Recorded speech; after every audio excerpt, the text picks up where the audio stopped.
हम पर हमला अमीर गुमुश्तगिन ने किया था और अपने इस जुर्म को छुपाने के लिए यह झूठा गवाह ला खड़ा किया। यारूकी का कातिल भी यही है। अमीर गुमुश्तगिन हलब में थे, यारूकी के साथ इख्तलाफात तुम्हारे थे। यकीनन यारूकी से मेरे इख्तलाफात जरूर थे, लेकिन वो मेरा भाई था। अमीर गुमुश्तगिन ने यारूकी को इसलिए कत्ल किया क्योंकि उसने मेरा साथ दिया था। क्या इस बात का कोई सबूत है तुम्हारे पास? यह कोई अदालत नहीं है, न ही काजी मौजूद है। हर एक को अपने जमीर के मुताबिक फैसला करना है। इस बेमानी तकरार से किसी को फायदा नहीं होगा। सुल्तान नूरुद्दीन का बस एक ही मकसद था, वो था कुद्स को इन काफिरों से आजाद करवा के सलीबियों को उस मुकद्दस जमीन से बाहर निकालना।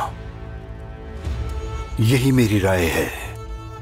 इंतखाब में हिस्सा लेने वाले शुरका से कौन इस वारिस का मुहाफिज बनने के लायक है, सोचिए और फिर अपनी राय दीजिए। मैं आपकी एक बात से तो मुत्तफिक हूं, लेकिन दूसरी बात से इख्तिलाफ रखता हूं। कुद्स को फतह करने के ख्वाब की हकीकत और इस ख्वाब की वो कीमत जो हमने बरसों चुकाई है, उस पर सबके सामने खुलकर बात होनी चाहिए।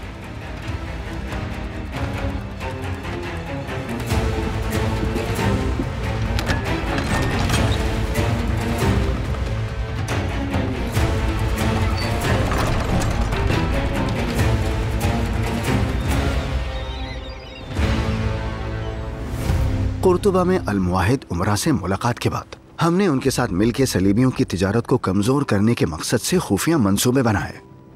फिर हमारे पास वेनेदिक के ताजिर आए और उन्होंने बताया कि एक बहुत बड़ा खजाना यरूशलेम भेजने के लिए गार में छुपाया जा रहा है, लेकिन वो एक साजिश थी और हमें कैद कर लिया गया। कौन था इस साजिश के पीछे? ये झूठी खबर किसने दी थी? ये खबर मिली थी गोग बुरु को। इससे पहले कि मैं उससे पूछता कि ये खबर किसने दी, मुझे कैद कर लिया गया।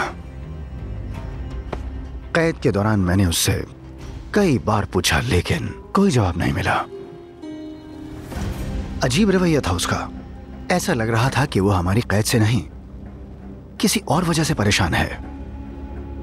वो बस एक ही बात कहता रहता कि मोहब्बत की ज्यादती गद्दारी लाती है।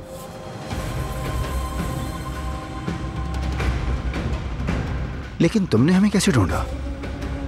जब तुम्हारी कैद का पता चला तो गुलामों के ताजरों से मालूमात हासिल करता रहा, लेकिन जब मैंने उस बदबख्त राकिफ के गले में तुम्हारा हार देखा तो मैंने उसे पकड़ लिया, लेकिन वो मेरे हाथ से निकल गया और फिर आखिरकार उसका सर कलम कर दिया।